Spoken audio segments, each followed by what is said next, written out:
Alright, you guys, let's see what you guys think about this startup on my nephew Subaru and why does it do this. Okay, I'm ready.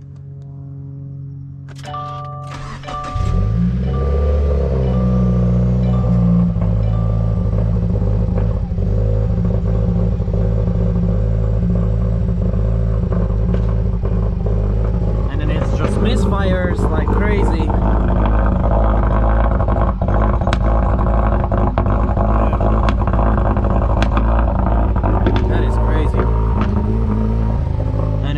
Super high too, it's around the 2-ish, 1500 to 2-ish.